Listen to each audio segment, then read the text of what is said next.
Welcome, everybody, to the BRI. My name is Denoris Wilson, and you are now in tune to the BRI, which is the Black Research Institute, where we're here and we're committed to solving the problems.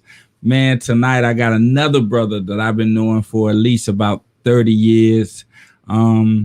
We haven't been in contact recently, but I try to stay abreast to some of the things he's doing. I can't stay abreast to all the things he's doing because the brother is all over the place, man. But good brother, another brother I met at Elizabeth City, and doing things, always had a good heart. And after I roll my intro, we're gonna come back and we're gonna talk about, and we're gonna talk to tonight's guest. So after the intro, stay tuned, everybody. This is gonna be a great interview, man. Stay tuned, and after the intro, we're gonna introduce tonight's guest. All right.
Yeah, so welcome back to the BRI.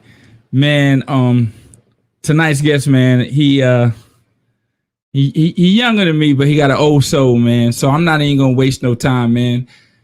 I like everybody to welcome to the BRI, Mr. Chukundi Salisbury. What's up, my brother? Hey, look, let me get this out of the way. Right. I just my tongue get twisted when I say Chukundi. It's always been Kun Love, like Cunny. You know what I mean? Yeah, right. Like, yeah.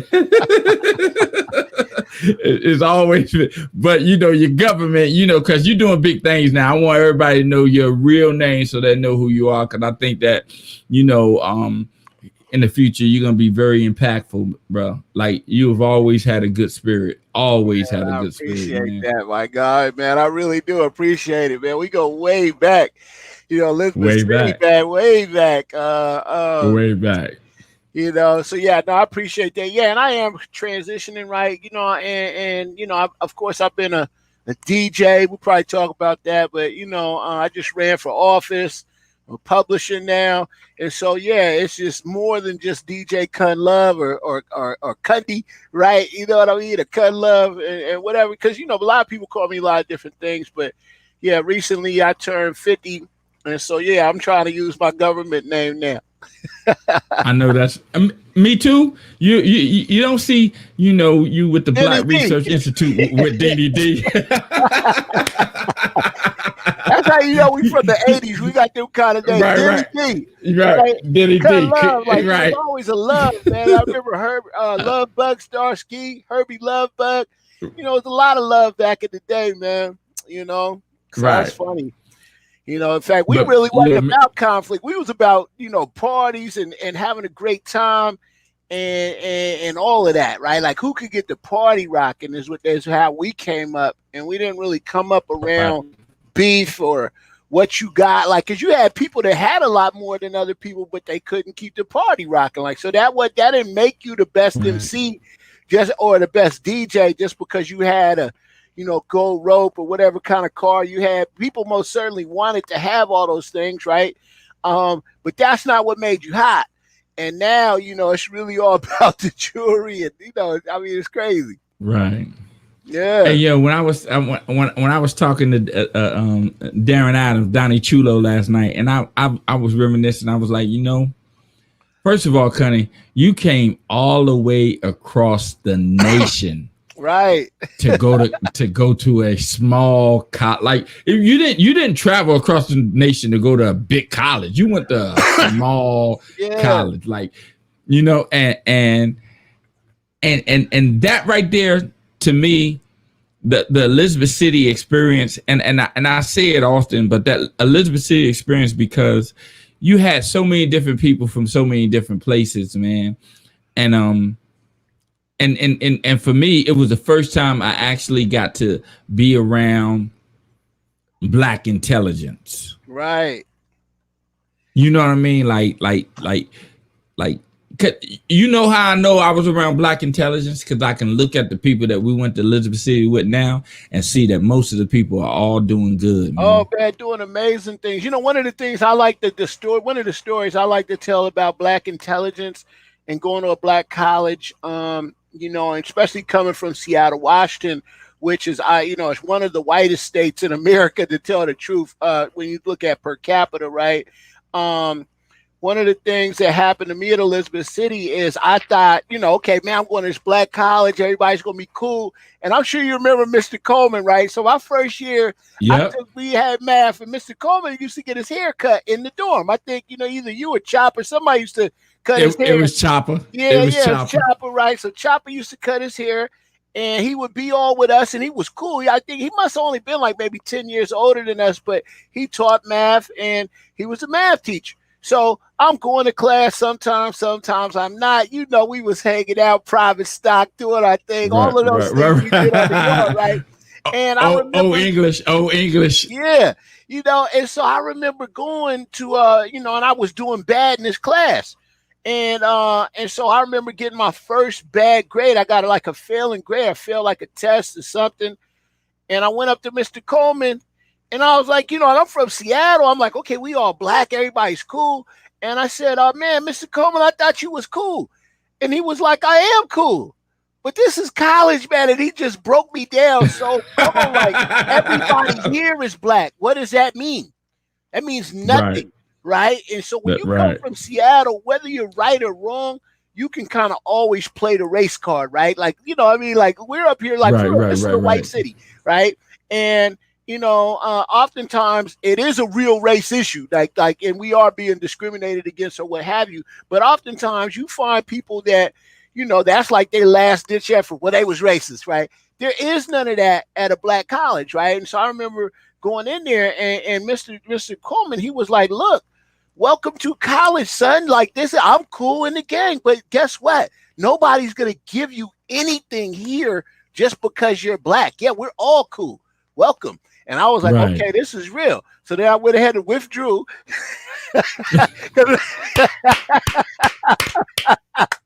Remember, and that's what I was telling my daughter. I didn't tell my daughter this till later, but man, that was like the biggest gift ever when I found out that you could get a WP. Remember, so you can withdraw. Right. And you could just, hey, I'll take it again. And as long as you was passing when you withdrew, I was like, okay. But yeah, back to your point is that, we was around, and still to this day, you can tell that it was a lot of Black excellence. And I most certainly had to adjust my, my lookout on things. Like, just because people are Black does not mean they just that cool. Like, they cool. They want to see you do well. And that was the best part about Elizabeth City, is that it was truly, like this shirt says, I know I was going to be on your shirt today. It says family, right?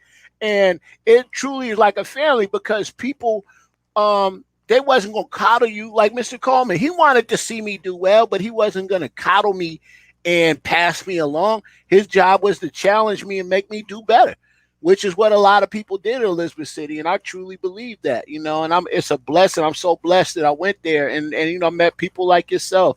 It's a good look. Hey man, we getting ahead of ourselves. I got to ask you a couple of preliminary questions first. Okay. Are you being safe? Oh, I'm most certainly being safe. I mean, I'm an essential worker though with the city of Seattle, and So I'm out and about, man. I'm not in the house, but I most certainly got all my PPE. I'm like most people. I got 100 masks. I got masks everywhere, and most certainly not taking any risks at all, other than But I got to be out in the mix, Like, fact, one of the jobs I'm doing right now at work is I'm managing the walk-up testing sites on Seattle Park's property. So, I was out there today, and I mean, it's a crazy mix because you got all these people walking up for their COVID test, and quite frankly, some of them probably could have had COVID, right? So I gotta, make sure I'm keeping my social distance, my mask on, and all of that, and keeping it moving, right? But yeah, I'm being as safe as I can be, and the Lord's gonna keep me safe. I feel like I'm blessed and highly favored, and as long as I do my part, God's gonna do his part, and I'm gonna be good. But the key point that you just said, as long as you do your part, you got to do your part. You know what I mean? Like that's, and I tell people, like, I had a conversation with a guy, man, and I was like, look, he was like, yo, the government is infringing on our rights by requiring us to wear masks and all this. So I asked him, I said, I just got one question for you. Like, and this will solve it all. Do you believe that COVID exists? Right. Like, if you believe COVID exists, then that means you believe that part of the information that they're telling you, but then you don't believe the other part of the information when they're telling you to wear the mask. Right? You know what I mean? Like, you know what? I think, and it's unfortunate, man, but and we see this along with most other social issues and things that happen. Oftentimes people have to be impacted personally, and I hate that that's how we are as a country and a society, but it's just like anything else where we say, oh, this is a real issue in society, but people don't take it serious, or they say, oh yeah, that's too bad, but let their cousin get it, let their mama get it, let their daddy get it, then it's real, but then it's too late. So we just need to go ahead and for once believe something and act accordingly. But it goes to, just to prove what you're saying, everybody starts a foundation after a devastating loss. Right? Like, most of these foundations that started, like, okay, let's look at America's Most Wanted. Right. He started that show because his son was murdered and they couldn't find out the murderer, right? Yeah. Like so it's like it's okay, or it's sorry. I'm sorry that happened to you when it don't happen to you. You know what I mean? Like, right, when it, so well, I would say, go ahead, my bad. You would say? No, go ahead, Cunny. I'm interviewing you, brother. What you got guess to say? What I would say is that, it's a lot of foundations, that start to be proactive too, though, and that's one of the reasons, I started my nonprofit, to be proactive and because, I believe service is a lifestyle, but at the end of the day, I do agree that it's just a lot of people that don't make a move until they're personally impacted. And the thing that makes America great, if you will, this ability to kind of go beyond and feel like you can do anything, is one of the things that's hurting us right now, because people really feel like they can do anything, and you can't tell me what to do, right? And it's hurting us as a society right now. So we'll see, but it's rough up here in Seattle. We having that Thanksgiving surge. As many cases as ever right now. The governor just said today that we're going to continue the lockdown until January 4th. So it's a real crazy time, especially for people like myself. Fortunately for me, I'm a believer in multiple streams of revenue and always having multiple things going on. So, but definitely the folks that just all they did was DJ or all they did was promote events is very difficult. In the venues, right? These venues where all they did was shows. It's crazy. So I've been, trying to work on some of those things and make sure I spread information about grants and resources for my people. But It's been a crazy year, man. I usually have a bunch of parties all year long. I got a white party, black party, but a Virgo party, and I didn't have anything this year. So it's Yeah, tough. you know what, Chukundi? It's like there are certain times in life, man, where there's a paradigm shift, like where there's the way you used to do something, you can't do that no more. You got to transition to something else, right? Like you got to like for me and you, in our generation, we got lucky, right? Yeah, we got lucky. We got lucky because we got the record player. We got the 8-track tape. We got the record player. We got the CDs. We got the MP3s. And now we got streaming. We saw all of that in our lifetime. Yeah. In our lifetime, we saw all that, those different transitions, different modes of media that we saw in our lifetime. But think about our kids. They only know streaming. Right. Yeah, we know how to move around, right? Because we done seen things, something that that was popping go away. Right, like so. I remember when the Walkman came out. We're that old. Like, okay, wow, here's a real. You could take a cassette with you.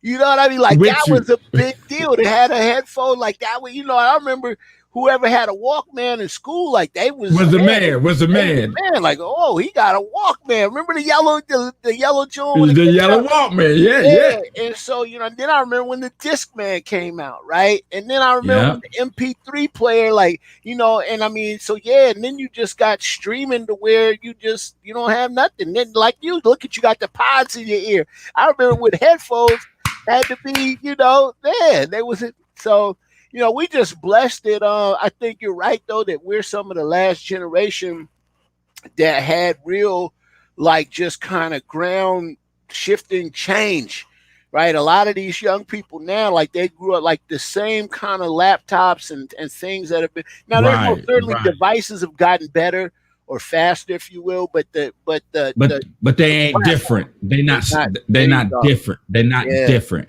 And I tell my son, I say, look. The reason why I value my electronics because I remember how sorry electronics used to be, right? Like, right? Right? Like I knew how sorry they used to be. So when I get something, I value it because I understand that I suffered through the creation phase of that particular technology to be able to get to where I am right now. You know what I mean? Like every now and then I pull out the brick, my old brick, because I got the brick phone. I got the first flip phone. I was telling my daughter, like I used to have a bag phone. Remember? So there was a bag phone before. Yeah. Like it was a whole bag. It was like a little purse, and you had to bring it and open it and get on the phone. And so now to have, what we have now is just, man. But again, all of that, like you're saying, has prepared us to be able to move around and stay active and be able to pivot, to the next thing. I would gather to say that the generation that you and I dwell in right now, we've probably experienced the most change in any generation in history, man. Yeah, well, maybe. Like the cats that was riding horses, and then all of a sudden there was a car. Like that had to be a big change too, though. but that was one change. Yeah, facts. Right? Like that was one change. That was one thing that they had to adapt to. We done had to adapt across the spectrum of change. Like, from think about it though, Chukundi. You talking about the horses and the cars. Now we have cars driving themselves. Yeah, that's true. You're right. Hey, peep this. Look, I wanted to show you something. This is like one of my most prized Elizabeth City possessions, right? In the DJ game, right? This is actually after you was out of school. This was taken at a homecoming. But I show this when people come in my office and they, how long you been doing this? I pull this picture out, and it's actually a picture of me and Lauryn Hill. And Lauryn, at homecoming, right? So this is me and Lauryn Hill in like 1994, and then we did a show in Seattle. We had brought them to Seattle. The Fugees was starting to blow up in '96, right? And so she signed this, and I got another one on the wall back there with all of the Fugees in it. But Lauryn Hill signed this picture in 1996, right? At the show, right? She was like, "Oh yeah," I was like, "Yo, I took this at Elizabeth City backstage." And she remembered that. But then in 2016, she came to Seattle again to the same venue, and by this time, I'm really cut love. So I was just like, "Yo, what up?" I went backstage, right? And, right. And she signed the same picture again, bro. So this picture is 22 years apart. So it's signed. We took it in '94, and then she signed it in '96 the first time, and then signed it in 2016 the second time. Now that's an Elizabeth City artifact right there, right? Hey, Cunny. A lot of people don't remember, and I think this was maybe before you got to Elizabeth City, right? Now, before you got to Elizabeth City for homecoming, right? What they would do is they would have a talent show to see who would open up for the main act, right? Would open up for the main act. And I did it. I won it 2 years in a row. Me and Rob Cruz, Imperial Boy Wonder. That's my boy. That's my boy. We won 2 years in a row. But the second year is we had Run DMC come. Yeah, I was there for the Run DMC show. That was my freshman year. Okay, so year. Yeah, I was there when you went there. So you don't remember when we got on stage and we was throwing out the dollar bills, like the dollar. Well, you know what? I didn't see y'all perform. I mean, oh man, forget you, man. I ain't go live at it, right? I was running errands. If you don't remember, I was working for what was his name? Carl. Remember? So Carl was the SGA. Yeah, I remember. Yeah. And I was back there. Remember, I was the photographer, so I was taking pictures. And Bobby Chad would say, shout out to Bobby Chad. He's still mad to this day because I messed up his picture with him and Jam Master Jay, right? So we was all backstage, and I was running around running errands for those guys, and I missed some of the show because I was backstage. But most definitely, I remember you all in the talent show, though, Williams Hall. I mean, no, at Moore Hall. Well, yeah, no. That talent show that we was in was at Williams Hall. Was it? We didn't. Yeah, okay. Yeah, it was at Williams Hall in the gym. But do you know how we got Run DMC? No, I was just fresh to the East Coast, though. First of all, I wasn't just fresh to Elizabeth City, bro. Remember, I had touched down, as you said when we first started talking. I had just came all the way across the country. So I didn't know. I was just happy to be there, man, to tell the truth. I forgot the young guy's name, but he went to school with us, and he was Jam Master Jay's nephew. Oh, you told me? Yeah, no, I remember that part. I didn't know that Chibito. So it was Chibito. Chibito that used to cut hair, and so Chibito. I remember that, right? Because you know who else is his cousin? That a lot of people. Rayful Evans is his cousin too. Right, and Rayful? So Rayful, God, yeah.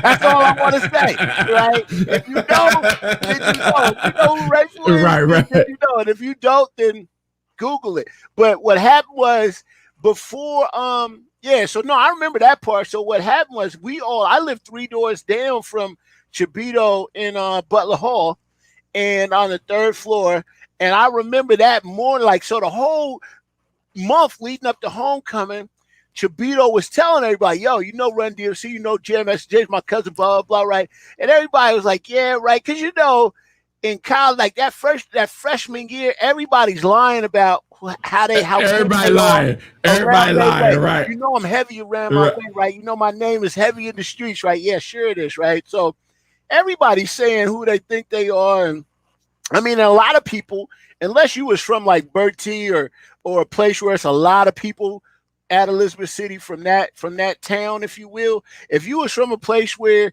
it wasn't a lot of people to corroborate, you could say whatever you wanted, right? You can be anybody you want to be. Vito told people that Jam Master Jay was his cousin, and no lie, nobody believed him. I didn't believe him. I'm gonna keep it real. And I remember though that morning, because everybody had we had hung out all night. The Gym Jam was that Friday night at Williams Hall, and that morning I'm hearing somebody bang on the door, and they're like, Chibito, Chibito. And I'm like, man, who the hell is this banging on the door? I come out my door, and it's Jam Master Jay banging on Chibito's door, bro. And I was like, yo, I mean, it's for real. And man, after that, everything he said was like law. Like, okay, Chibito said it. Hey, look. So look, after the show, he came and introduced him to me, right? Like introduced him to, like, yo, this is my cousin Jam Master Jay, this is Deanie, blah, blah, blah. Yeah. But me being like, yo, I'm Deanie D, whatever. Like, I try not to show, no, I wasn't starstruck or nothing. Like, I was like, what's up, man? Blah, blah. But at that moment when I left him, I went back and I told the female I was dating at the time, Phyllis Butler. Oh, and I told Phyllis, I said, I told Phyllis, I say, I just met Jam Master Jay. You know what I mean? I just and look, Chukundi, tell me if I'm lying. Didn't their concert sound just like the record? I mean, from the part that I heard, yeah, it did. I mean, it was just amazing. Like, they was real.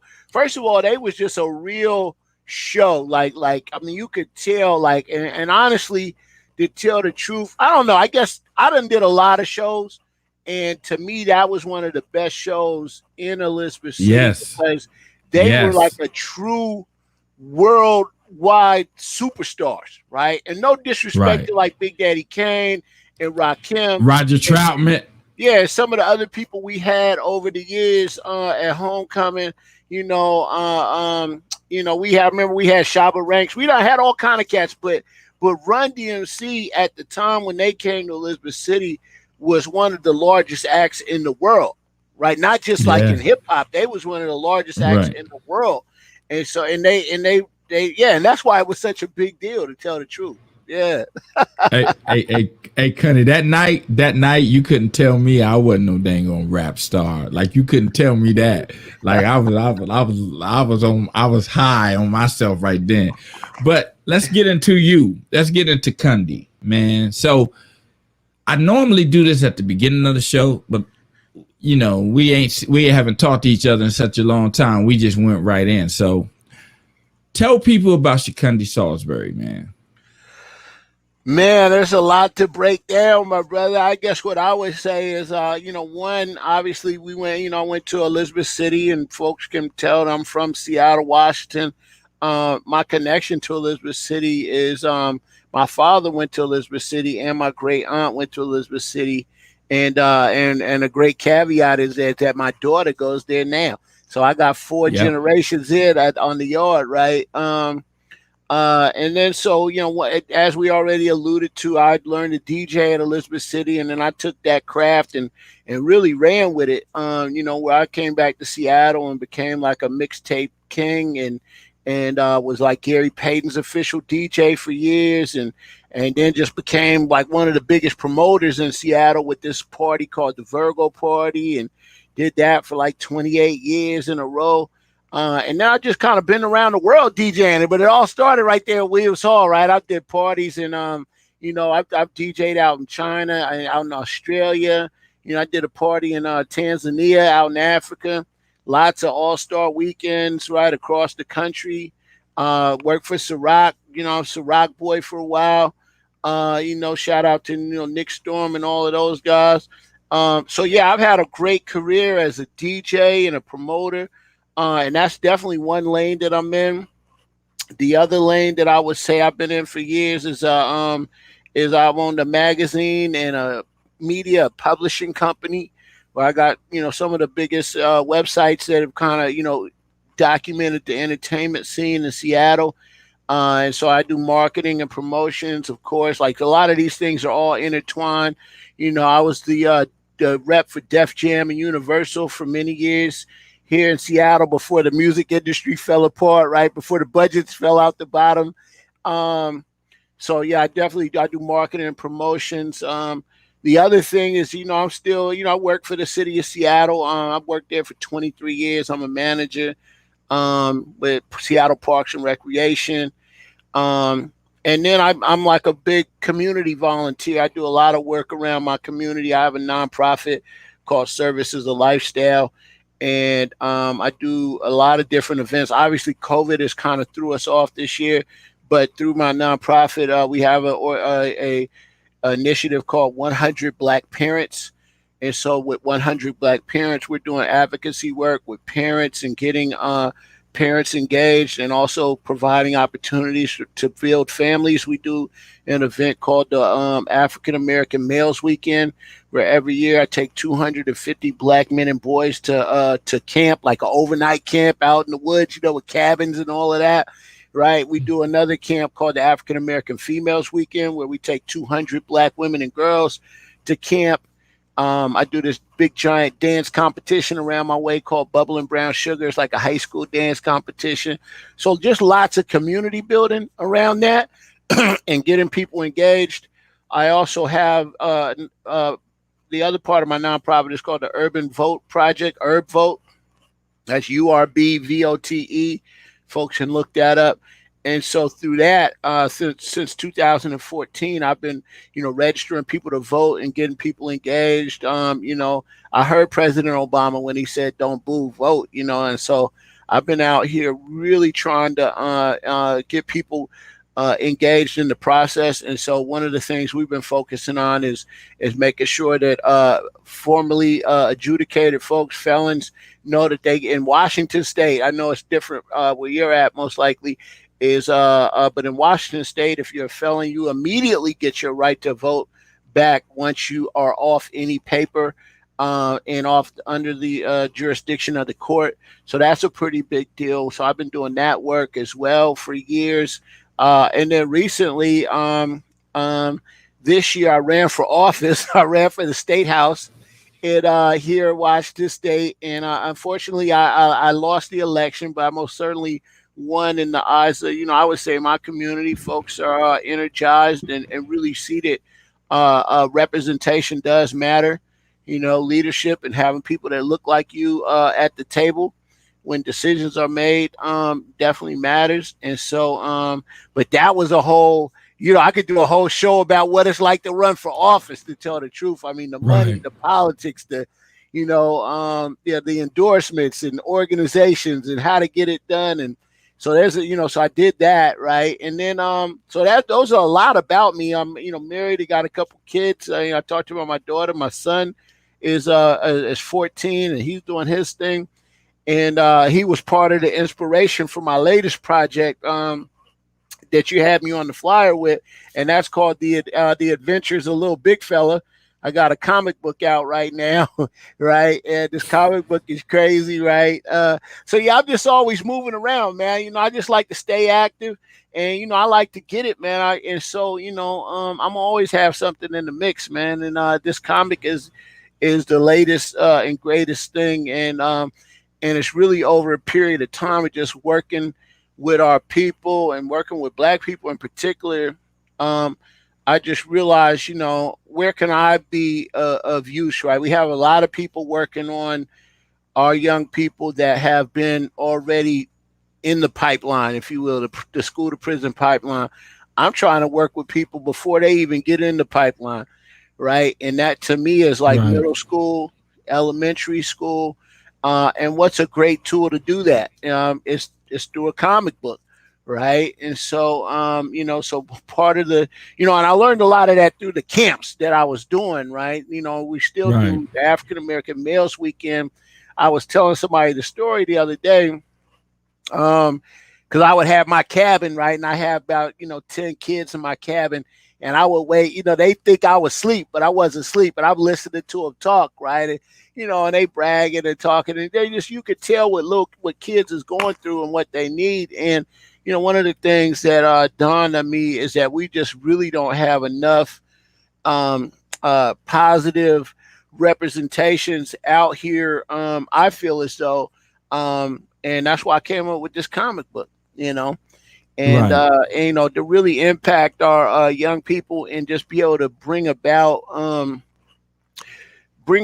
really instill some values while in a format that is easy to digest, right? And is a fun story, but most definitely, I'm not just making comic books just to get paid, right? Like it's, Right. I'm gonna get paid regardless. You know what I mean? Because Right. I know how to hustle, right? So, but I'm doing this because there's more to it than that with me. You know what I mean? And Well, so, it's funny. It's well, funny that you I was say just going that, to say right? this one thing. Yeah, so in the comic book, some of the things that we cover, right, is really about, there's some strong representation around fathers and sons. Like that's important, right? Black fathers do matter, right? I mean, obviously, black mothers matter as well, right? But black fathers, man, and just good communication, right? Like that's a key. Like being able to communicate, tell people how you feel, right, and how do certain things make you feel, and be able to come to the table and talk to each other, respect, right, forgiveness, and again, just having a strong representation that looks like yourself, where we've resolved conflict, in a good way, and that's what this book is about. It's funny that you say that, and I say that because that's what the BRI is about, right? Right. Like I honestly believe in my heart, like the reason why we are in the position that we're in as black people. And when I say as black people, I just need to preface this by saying, yes, I'm pro-black, but I'm not anti anything else. You know what I mean? Facts. Like, I'm pro-black, but I'm not anti anything. But in regards to black people, we lack inspiration, man. Like and inspiration has to be seen and experienced, right? Right. Like it has to be seen and experienced. So I started the BRI just to provide like information for people and inspiration for people. Like they can see someone like you and be like, yo, he wasn't born with a silver spoon in his mouth, but yet he still found a way to make it. You know what I mean? Right. Like he still found a way to make it. If he can make it, and he wasn't born with a silver spoon in his mouth, then I can make it, and I can pass whatever I do on to make it on to my kids or on to the younger generation. Because it's all because of the lack of inspiration. Because when you really think about it, why do most kids aspire to be athletes? Black kids, anyway, aspire to be athletes and entertainers because that's the only inspiration they see. Well, hey, you know what? That's so true, right? And what I would say to that, in agreement, D, is that, and that's again, that's one of the reasons why I brought the book, is that it's not necessarily we lack inspiration. I would say that we lack the validation of our inspiration and creativity, right? Because most certainly the things that the majority society, i.e., white society, finds value in, that society reinforces those and tells us that they're great tools to have. The things that overall that the majority society, white society, finds funny or what have you, we classify it as ghetto, right? And we don't encourage it, right? But and then years later, we see that these other folks done ran with something that just a year ago they said was ghetto. So what we have to Right. do is find validation amongst ourselves, right? What we have to do is find that validation, that inspiration, because like I said, I think that we most certainly have the inspiration. If you talk to some of these youth, a lot of them feel like they could do anything, and they're so creative, whether it comes to music, sports, whatever. However, I would say that some of that genius is not cultivated.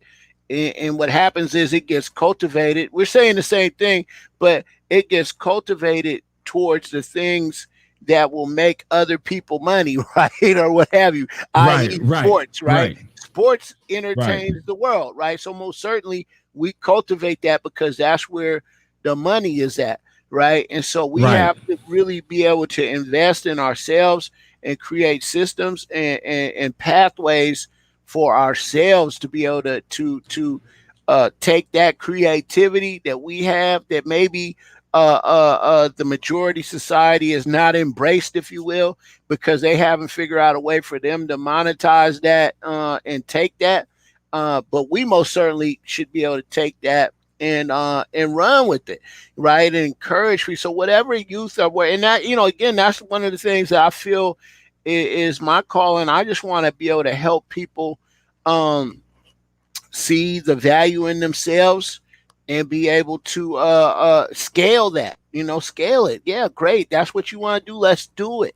Right. Let's do it. Let's make it happen. So I think we're saying the same thing. I just would say that we have the inspiration, but we have to make sure that the adults and other people that ultimately help shape the path of young people, we need to water those plants regardless. Right. And every kid does not have to be a basketball or football player. One of the things that was crazy when I was first started doing my camp, some of the parents were so upset because we set the date. It was supposed to be, we ended up postponing it because of weather, but I had set the date for like October something, and it was right in the middle of football season. And so all these parents were like, "Come, why you do it during football season?" Okay, well, man, first of all, it's a lot more kids out here than just your kid that's playing football, right? What about the rest of these kids, right? What are they doing? And then 2, your kid is 9. Okay, you act like they can't miss a game. This is a once-a-year thing. We going camping. If you feel like it's of value, then they're going to skip the game. And they really cannot see their kids skipping the game for anything. Like they're so locked in to sports, right? And so I really got into it. And then you got these people that's having AAU, right, that's all year long. Like there is no break. Like when me and you grew up, right? Okay, you played basketball, you ran track, you did all the different sports, right? And if you was really good at one, that's great. But now, once you get good at something, they got you locked into that all year long. It's football all year long too. And so I had to tell people, I was like, listen, it's a lot. Maybe this camp's not for you then. If you don't feel like it's of value for your kid to miss this once in a lifetime opportunity to go on this camp with 250 other black men to just be in that environment, in a non-sports environment. Like I know in Virginia and North Carolina and Maryland, all those places, it's not uncommon to see 250 black men somewhere. But for us in Washington State, to not be at a football game or a basketball game, when do you see 250 black men and boys all together in the same place and we not here for a sporting event? It was a pretty powerful thing, and I'm trying to tell, and then some people got it. It was like, yeah, you're right, Cam. When has my son ever been around 250 black men and boys and it wasn't a sporting event?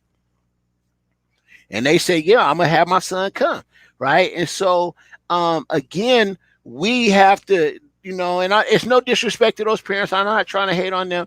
All I'm pointing out is that we don't put the value on things that should be important to us as community, right? Because we put them on what can be monetized for the majority community, i.e., in our community, it's entertainment. Whether we entertain you through sports or entertain you through music, right, singing, dancing, whatever that may be, like we put a value on the entertainment of others, and when we need to put the value on, education, engagement, right, we need to put that value on facing inward. There's inward value, right? Like we ought to have value. If your son, there ought to be value for having your son or daughter teach the next person's son or daughter. But we don't really talk about stuff like that. Well, the thing is, and once again, this is the reason why the BRI is in existence, is that we haven't really tried to change the playbook. We try to circumvent it. We try to conquer it, but we haven't tried to. And when I say we haven't tried to circumvent the playbook, like us as entertainers and athletes, that's what we always been in America. right? Like that. Well, When that's you what think they about pay us to do, though. that's what they pay us to do, right? So that's what. And I tell people, if you don't believe that, think about this: as many black people, especially black women, that use hair products, right? There's not a black comb manufacturer. Yeah. Right? There's not, like, nobody black manufactures combs. That's crazy. I didn't know that. Right? That like that down, man. I might have to come out with a comb. Hey, listen, I would tell you like my brother Omari say, man. I'm always put paint where it ain't, man. I realized that it wasn't a lot of comic books like this. And I said, you know what? We need that. Just how you just said that. It was like, yo, we got to switch it up. Like, so we have to identify these gaps, man, and be able to fill them and provide, like you said, that inspiration that is outside the box. You know, think about it, Chukundi. Do it ourselves. We gotta do it. You know, and I do think about it. And so one of the things that's a big deal in Washington State right now, I think across the country, one of the things that is a huge topic, especially with local government here in Seattle, right? You get people talking about we need the resources, right? Like we need the government, we need the city to pay for this youth program, or we need the city to pay for that program, or we need our reparations for this or that. And we're waiting on this bag to come from the city, if you will, or the government, right? But then I hear people in the same breath talk about, you know, build black business and we need to build Black Wall Street. And I tell them, I said, well, do you think that the black people in Tulsa, Oklahoma was getting a grant from the city for their business development? Okay. And you got to think those people was living in times that was way more drastic than what we have now. Now, we most certainly have systemic racism that is working against us at every turn. Trust that. And we all own that. But these people had sundown laws. If you was just across the tracks, when the sun went down, you could be lynched. You dead. You gone. Like, for real. And so they had a lot working against them, and they still was able to come together and build this Black Wall Street, while we have all of these resources that we already have in our own community. So no, I'm not saying that we don't want to keep asking for reparations and keep asking for our land and keep asking for resources. Like in Seattle, the mayor is talking about giving $100 million towards black communities, but the new term out here is called BIPOC. That means Black, Indigenous, People of Color. I know down south they're like, what does that mean, right? But yeah, exactly, right. But the point is that that's like a huge conversation. And I just have to remind people that our greatness is within us.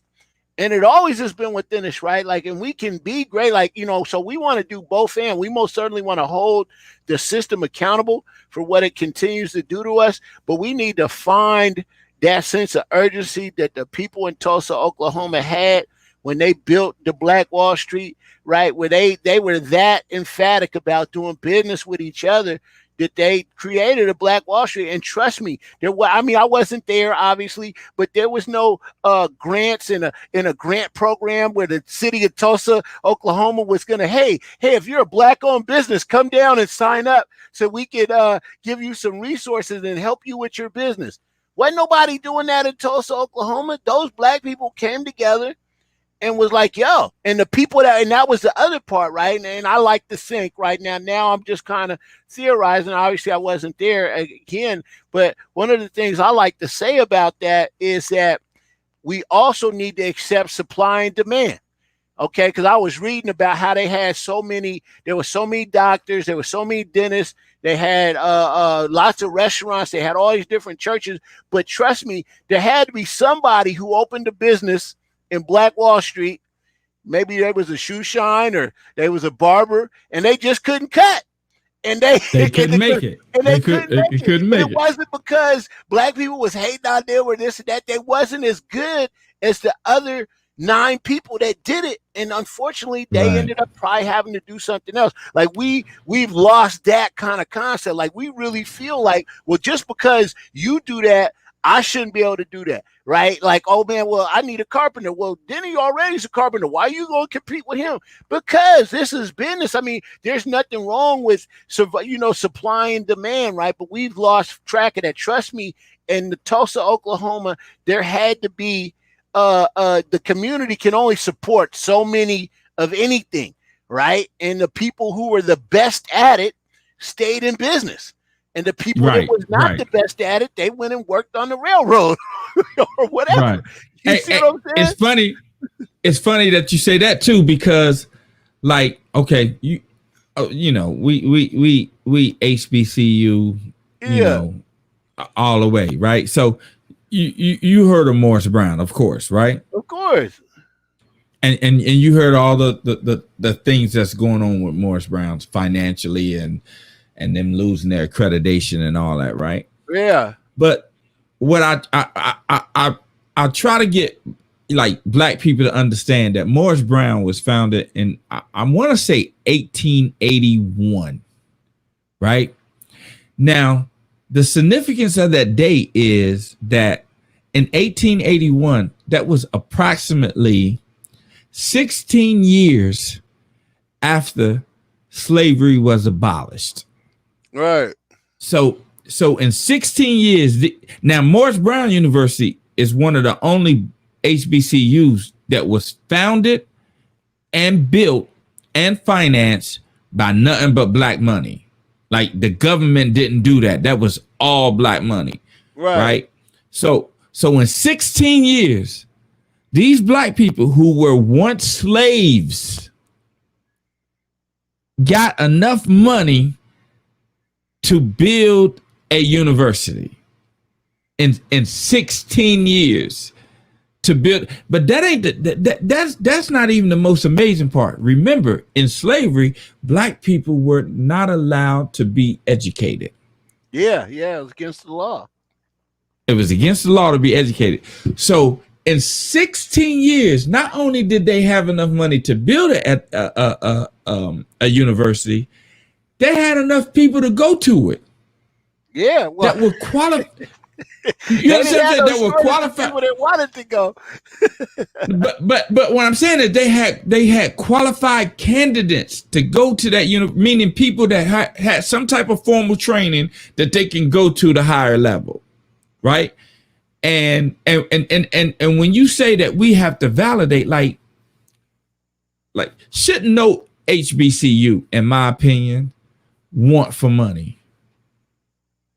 Money should not really be an object for HBCU. It's 43 million black people in America. Whether you attend a HBCU or not, understand this, that those HBCUs were created for you. Yeah, no doubt. Listen, man, I talk about that all the time around, trying to raise money for the school.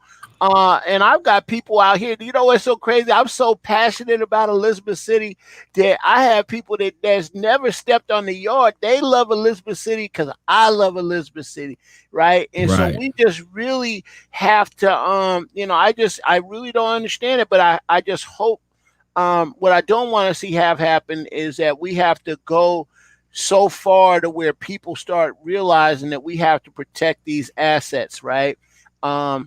And I just don't want things to get that bad to where, unfortunately, we had this election come out the way it did. But honestly, I just hope that we don't go back to sleep, because that's the problem. Like right now, Trump and these guys, they wasn't trying to protect education. And so now, what's going to happen here is in January, people are going to feel like, oh, we good now.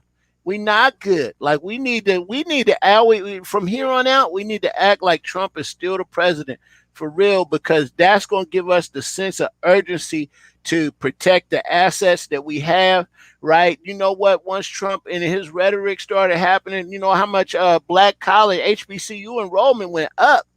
People was like, well, man, I'm going to start going where I'm wanted. And nobody trying to go to these schools that they don't want you at. and that's what I go and do, because I represent the school oftentimes at the Black College Fair. We have a Black College Fair out here, and I set up the Elizabeth City table, and I really talk about how Elizabeth City was family for me. You know what I mean? And I'm still good with everybody that I went to school with, whether I like you. I ain't talked to you in years, but what? We on here right now, ain't miss a beat, like we in front of Butler Hall. And that's what you get at an HBCU, right? And so, man, I'm completely passionate about it. But I'm telling you, when Trump came into office, a lot of people, those light bulbs started going off. Like, whoa, wait a minute, we got to start circling the wagons. But what I'm really afraid of is just how these people is talking about. We want to get back to normal. No, we don't want to get back to normal. Back to normal means normal was not good. Yeah, normal was not good for us. We need a new, and that's one of my things I said during my campaign. We need new voices for the new normal, because we're not going back. I'm not trying to go back. I'm not going back to normal. Okay, we don't need to be going back to normal. And as it applies to what we're talking about, Black colleges, the norm is like the new normal should be everybody in America should pick a HBCU, whether you got a relationship with it or not. Maybe you got a friend, and donate. What are you giving to a HBCU? And then on the flip side of that, we also need, our HBCUs, and trust me, I just wish I could have been a fly on the wall in Tulsa, Oklahoma, man, because I bet you, and when they had Black Wall Street, if somebody was in charge of the such and such society or organization, and some money came up missing or something, right? Like, that community came together because they did something about it, because they most certainly wasn't trying to call the police, because the police, you could end up being lynched over that, right? So they had some kind of system, and so we got to have some kind of system of accountability in our own community. Oftentimes, and I'm sure you've heard it around your way, where somebody has did something they wasn't supposed to do with the money, and we as a community kind of keep it under wraps because we don't want these people finding out, like we, and you hear about it all the time with youth sports, right? Where somehow the uniform money came up missing, right? Just a little stuff like that. Like, so we just have to hold ourselves accountable and realize that it ain't just in our community. Trust me, that happens in all communities, right? I was talking to my people. In fact, the people that make this clothing line, they from I believe they Tongan or in Pacific Islander, right? But I was talking to my people. He's Filipino. He said, man, the same thing happens in Filipino community, but they don't. They got. It's not they keep it under wraps like we keep it under wraps, but we got to hold ourselves accountable, and we got to and we got to give to each other, man. And that's one of the things that I also learned. We just in our community, honestly, Denny, we don't have a culture, if you will, of giving. We have a culture of support, like, I'm going to share it. I'll tell people about it. I'll vote for you. But we don't have a culture of giving outside of the church, right? We have a culture of tithing, right? But we don't have a culture of giving to other organizations. But all of that right there, Kundi, that right there, what you're talking about, that's plantation mentality, right? Like, well, yeah, we got to change it.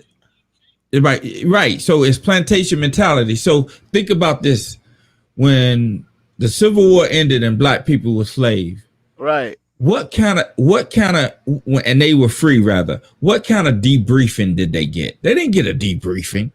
They didn't get like a you know what I mean? They was like, yo, you're free, bye.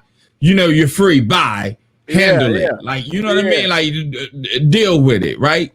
And that plantation mentality was, look,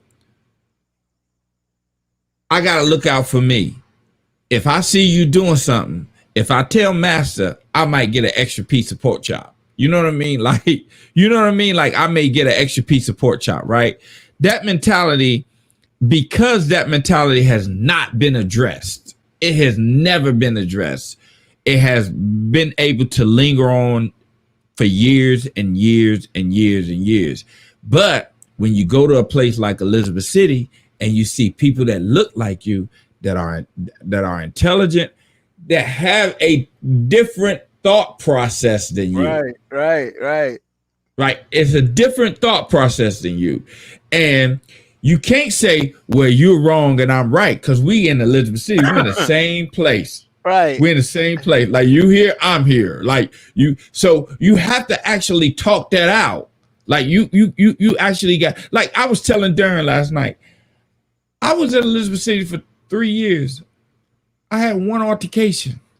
Right. One. Right. One. And it was beautiful. Like it was beautiful being there because everybody was so, like, it didn't even matter who you were before you got on campus. Right. It didn't matter who you were before you got on campus. But when you got on campus and you established your identity, that's who you were. Right? Yeah, that's who people knew. You know, and I love that, man. And to this day, Cunny, I may not talk to you for 3 years, 4, 5, 6, 7 years. But when I do talk to you, it feels like I done talk to you every day. Look, that's why I wore this shirt, man. I wore this shirt, I said, because that's really what it represents to me, man. When the chancellor said it's the Viking family, I believed him, right? And it's funny, man. And it's so, what's so crazy? Let me tell you something, though. So right now, my daughter has 2 of her classmates from Elizabeth City. They visited Seattle right now, man. I can't say more. Nice. I can't be more because they built and they really roll like that. Like, so they people trust us that much. They feel like they part of the Viking family that much that they sent their kids to Seattle to hang out with my daughter. And I said, man, you blessed because I wasn't able to get Elizabeth City because it used to cost so much to travel back in the day that it was a few years before Elizabeth. We had to get out of school and get a job to be able to buy the plane tickets to they come to Seattle. To get to Seattle. But my daughter got people visiting right now, man, and it's a blessing, man. So I do feel like that it is a Viking family.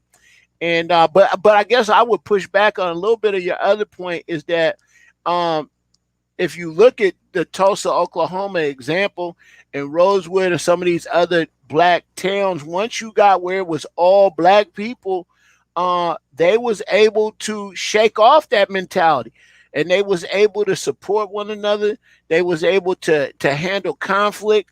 Right, they was able to build and support these businesses. So what changed? And I'm telling you, like what happened with that is that it was always a tinderbox, and when it got too big or too successful, quite frankly, white folks was looking for a reason to burn us down.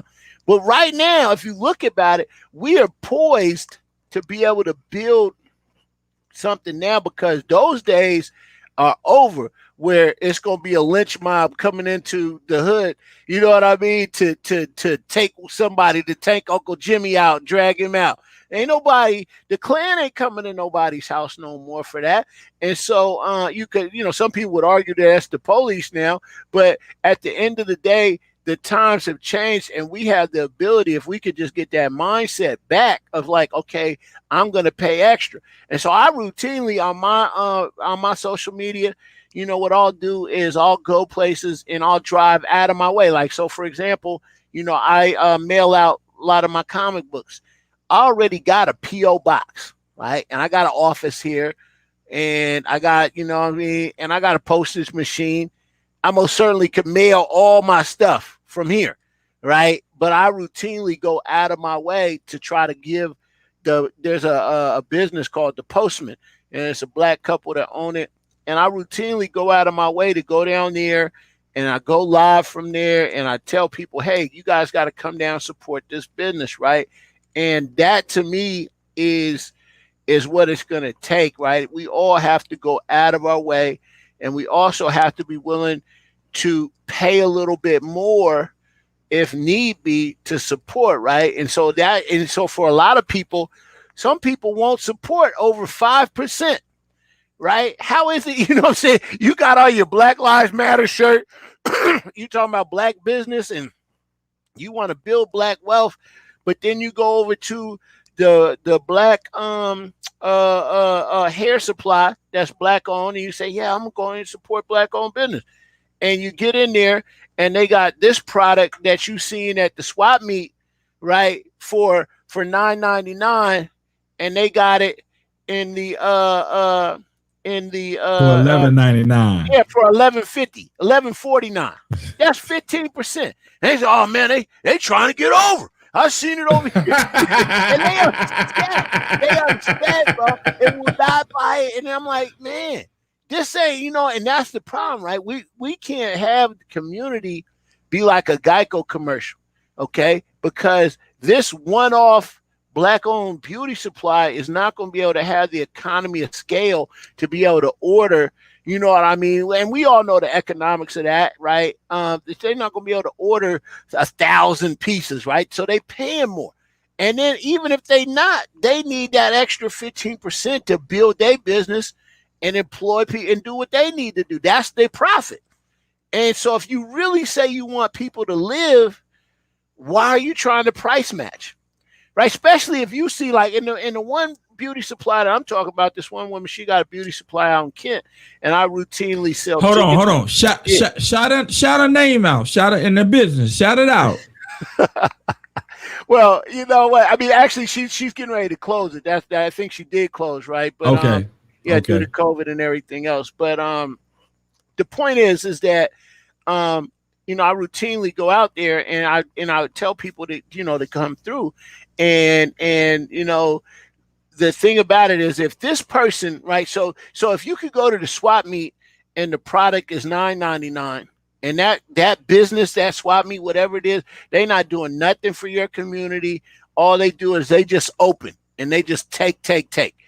Then you got the other business that it's $11.49, you know what I mean? Or maybe it's even $12, right? It's an extra couple dollars, 20%, right? But this person is providing, opportunity for young people in their store. They constantly sponsoring other things in the community, right? They bring value to the community. Maybe they got a meeting space. They got all the flyers and everything that what's going on there, a community hub, right? We should want to pay, like we should say, oh yeah, this person, they bringing value to our community. Let's go ahead and give them that extra. But everybody's caught up watching the gecko, thinking, oh, I got to save 15%. I ain't got to save 15%, bro. You know what I'm saying? Like, for real. Well, you know what I think it is too, though. You're definitely on point. Also, what I think it is too, Kundi, is that it's like we are in like the heart of the me era, right? Like, like we in the heart of that era where, like, with me and you, when we was on Elizabeth City, if you were hungry, I had a noodle. I got a noodle for you. If I'm hungry, you got a noodle for me. Like, you got a noodle, like oodles and noodles. We got that. And if I gave it to you, it wasn't mentioned no more. Like, it wasn't like, yeah, remember I gave you that noodle the other night. You know what I mean? It was never that, right? But this generation, if they give you something, they gonna go live. They gonna have the phone right here. Like, look, I hooked up my boy. And they gonna put it. They gonna say it like this, D. They gonna be like, yo, I'm just blessed that God's blessed me, so I could give back and give to Doris and shoot him this money because he really needed it. That's what they would do. Right. And they gonna go live. Right. They gonna put it on the Instagram. In fact, you know what's so crazy about that? And I ain't gonna, obviously I'm not gonna break none of our rules, but I've had a couple of Vikings call me this year and just inbox say, Kun, I'm down right now, man. And it was no questions asked. I said, what's your Cash App? And I shot him something, right? And I told him it was a gift. Like, you don't have to get, you know what I'm saying? Like, for real, give it to the next Viking. Now, that don't mean everybody that went to Elizabeth City called. No, I'm about to call you. So trust me, man. I'm about to hit you up, right? But the point is that, man, I really believe in that. And that's just how I live my life. And if I had it at the time, I most certainly shot people something. But that I feel like, man, we just, the older I get, the more I really feel like it's a rare thing. And I was just blessed to be on the yard, with the people I was blessed to be on the yard with. And I don't take that for granted. In fact, I was telling I don't think you know Smurf and them. They're a little I bit. know Smurf. What you mean? I know Smurf. You know Smurf from Raleigh? Smurf Yeah, okay. yeah, I know Yeah, Smurf. yeah, okay. Well, anyway, I was talking to Smurf the other day about man, I'm glad you got me on the show, right? Because I didn't get my fix this year, man. I go to homecoming. I had missed a homecoming Yeah, since the '90s. Like literally, I've come to homecoming. I flew there for one day and paid, a lot of money to just because I need my energy. I like being recharged around my Vikings, and I didn't get to do that this year, and it's killing me. Right. And so, a lot of Vikings, man, like Smurf, he was getting ready to go over to Mark Brown's house. Like they got a whole little clique down there in Raleigh where, you want to get some Viking love, you could just drive across town. But right. me, I'm out here in Washington, and so it's a few Vikings. I got to make a call. I got to get on a Zoom or get on a show with you. But most certainly, man, it is it definitely. I use the hashtag all the time. My HBCU changed my life, and it most certainly did. And yeah, it's just a blessing. I wouldn't change anything for the world. They got these memes out that say, well, you could go back and you could. I really, and of course, I don't have everything that I ever wanted in life, but I always had what I needed. And Elizabeth City was a big part of that, man. So it's a blessing. I tell people all the time, man, like me and you, we have sort of similar grade school experience. Like I come from a small town, man. Like me, Tracy, and Scott, we came from Kings Mountain, population 10,000 people. You know what I mean? Like that's Tracy been out here, right? Yeah. I actually talked to Trey maybe a couple of months ago, and this is the funny thing. This is the funny thing. I'm back home, and I haven't seen Tracy, man, maybe like twice. But I can call him, I can call him, and he always picks up my call. So, but anyway, so we had a sort of similar experience in that when from first grade to 12th grade. I only had one black teacher. Right. Oh, that's right. Cause like King Mountain out there on the western. Yeah. One black teacher. So I only had one black teacher. So when I went to Elizabeth City, I thought my mama or Mr. Hager had dropped me off in Africa. You know what I mean? Like I looked around, man, with nothing but black folk. We had that one white guy that used to stay on campus that rode the bike, that one white guy. But other than that, it was just all us, right? Oh, my man in the band. Yeah. Hey, he was a good player, though, man. He poisoned. Yeah, he was. But the problem, but when I went to Elizabeth City and all those black people around, like, I kind of realized, like, yo, even though it wasn't like at the forethought of my head or my thinking, I kind of realized, like, yo, we smart too. Yeah. Right? Like we not just athletes, we not just entertainers. We can't just sing. We can solve some problems. You know what I mean? Like we good. And it was sort of intimidating at first because let's keep it real. Yeah. We went to school with some intelligent people, man. Really. I mean, you know what? Like you said it earlier, when we first started talking, though, it's so many people. We didn't really realize how smart and intelligent people are till you actually get out here in the workplace and you see the caliber of people that you're working with. Right, like, look, right. Man, that's when you really realize the kind of people that we went to school with. And the cool part about it, I remember there was always this dichotomy over country versus from around the way, right? Upstate. But you know what? No matter what, whether you was from, DC, Maryland, Virginia, or the DMV, or you was from the tri-state. Don't forget Philly. Don't forget Philly. Yeah, Philly, right? Or you was from, whatever, Hosky, or Chukundi, or Hollister, some of those little towns that I love. I love those little towns. Roper, North Carolina, Conway, right? We had some Hereford. Very intelligent people, man. And so it's just a blessing that we was around those folks, man. And the real challenge for us now is how do we make sure that we use what we how can we use that to be a service to others, right? And I most certainly think that's what you're doing with your show and what you talked about here, and that's most certainly the life that I've been trying to lead this whole time. So, yeah, it's a real blessing, my brother. But man, I got a 6:30 I gotta run to, man. But I love being here with you. Listen, man. I know you're a busy person, man, and I wanted to get to your newest baby right quick. So we ain't got time to get to it, but you can tell people how they can order your little big fella. Oh, well, you know what? I just first of all, I appreciate you bringing me on, man. I mean, you giving me a chance to activate all my Elizabeth City brain cells and all the people. I've already thought of all the people I got to call this week, because just through this conversation, they popped in my mind, and I'm like, wow, I got to check on that person. So I appreciate you having me on the show. And yeah, and then for folks, like I said, I mean, the comic book is a great conversation piece, and it's very well done. And you can pick it up at lilbigfella.com. That's just LILBIGFELLA.com, and or Google it. We online. And we shipping out. The comic book is $10, and I'm shipping everywhere. I mean, I shipped some to New Jersey today, Arizona, New Mexico, and Tennessee. I shipped out just today, right? So it's blowing up across the country, and most certainly want to get your listeners a copy as well.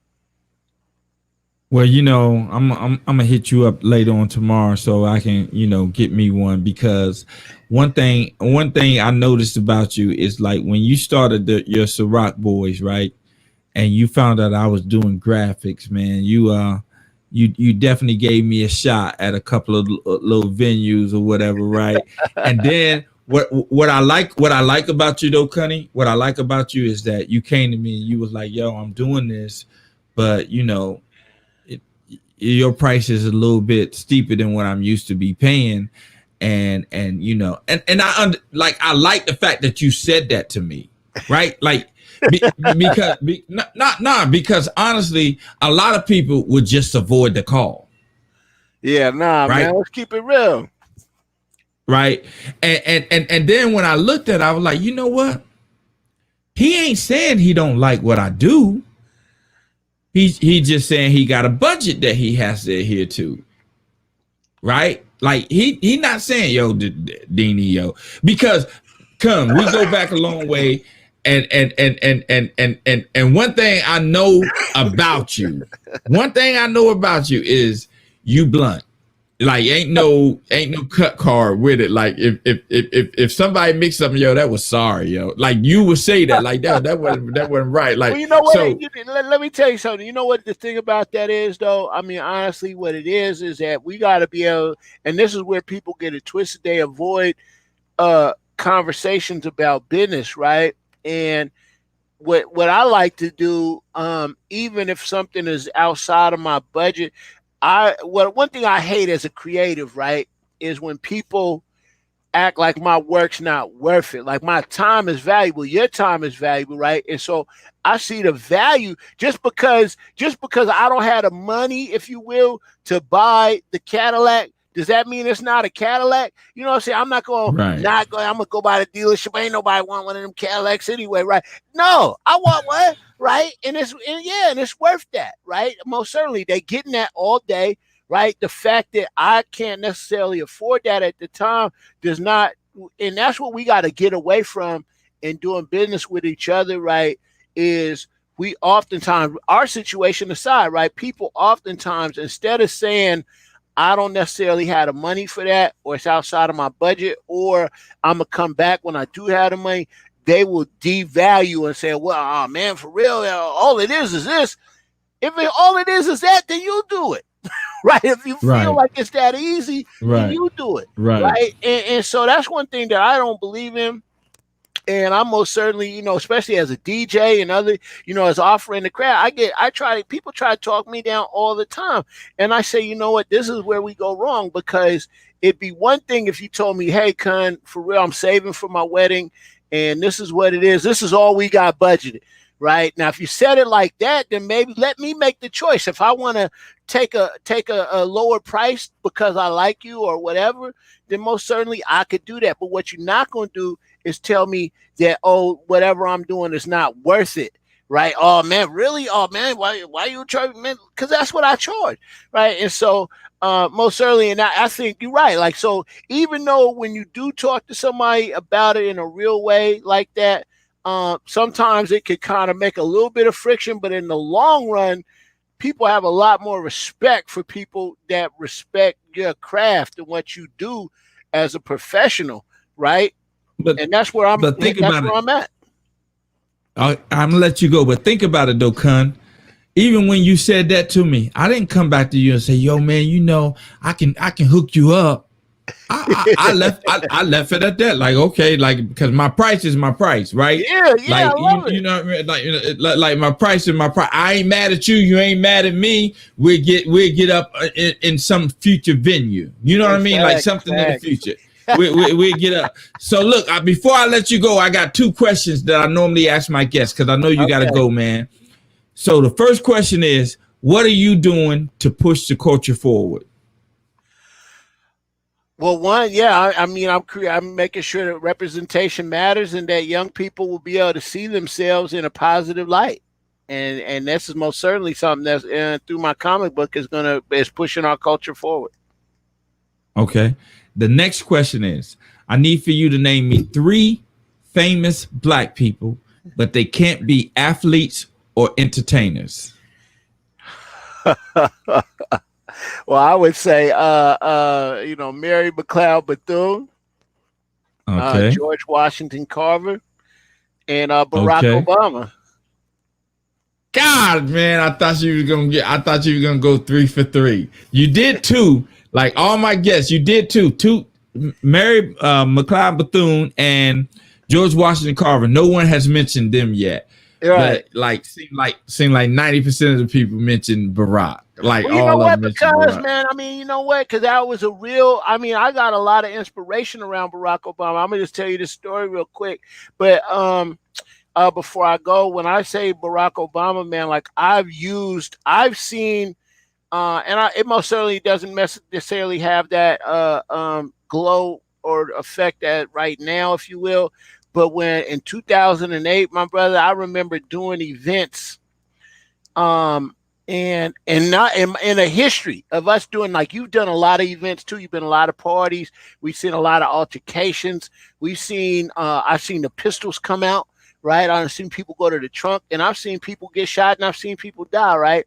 And not one person, the only name I could think of in my lifetime, I went to several events in 2008, 2009, where I could just say Barack Obama and it could change the energy. People were so happy, right? I remember I was in Portland and man, bro, there was these guys like, this is real killers. We in the after hours.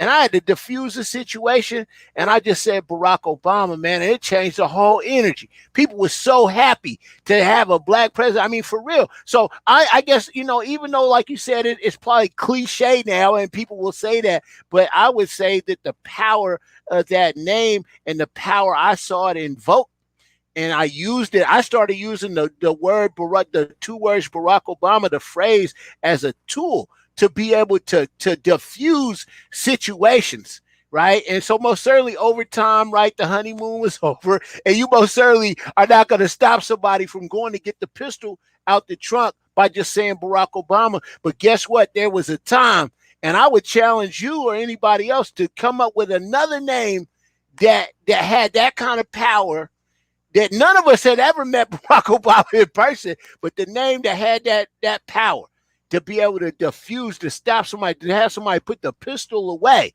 by you just saying Barack Obama. And right. Yeah, and so that's why I'm gonna say that. And I seen it. I seen the whole inman dude was heated. He's ready to shoot somebody. And I said, Barack Obama, brother. What made you say that, though, Man, Cuddy? because I really felt it, man. Like it was, man. It was like this time in 2008, December, right after these elections, man. We would. I mean, you could say man, you could diffuse anything with the name Barack Obama because we were so happy. And I just wonder, when again in our lifetime is there going to be another name that you could just say and it instantly has that effect? Hey, let's not even look for another name. Let's just make T-shirts. Having problems, Barack Obama. Headache, Barack Obama. Footache, Barack Obama. Like let's just make some shirts, man. Hashtag Barack Obama, man. I see it in so that's why I use that, and I will be just like the majority of the rest of the guests, I guess. But know that when the next guest says Barack Obama, ask them why though. Like I got a true story of why I say that. I ain't just pull that out by air because he's most famous. Right. Like I used that. It became a tool in crowd control because the name was so powerful. And that's why, and that's why I said it. Hey, Cunny, man, we don't speak much, but every time we speak, it's always a beautiful thing, bro. Like it's always a beautiful thing, man. I can remember you in Butler Hall in my room looking at me DJ with your flat top. Hey, man, I'm a picture of me and my nephew, and he got a flat top. Oh my God, he looked this bad, just like me from that year, man.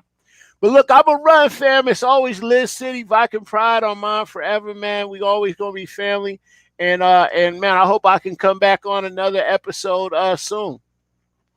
Oh, most definitely, man. And you take care, man. And remember, man, I love you, and I wish you nothing but the best, Cunny, man. All right, for real. It's always gonna be family.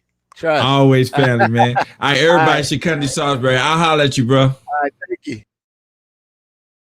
Hey, man. That brother, he's 2 years younger than me, but when he came on the campus, man, he immediately made himself known. He's a tall brother, healthy brother, but he has a very good spirit. And I can't say nothing but good things about Chukundi. And if you want to get his comic book for your kids or for yourself or just to show support, just hit me up at dcgrfx@gmail.com, and I get you the information that you need. So below you see the different social medias where you can connect and follow the BRI, and we constantly trying to update and renew. And tonight's show went way over what I intended to do, man. And that's the problem when you connect with people that you haven't talked to for a long time, and you trying to figure out but trying to find out what they're doing. And I didn't get into the depthness of the interview with Chukundi that I wanted to, so I will be bringing him back. But let's pay some bills, and we'll get back and I finish up the show.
So I'd like to thank everyone for joining into the BRI, which is the Black Research Institute.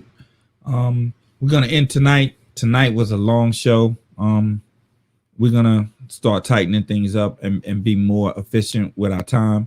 But remember, in order for you to receive a blessing, you must first be a blessing.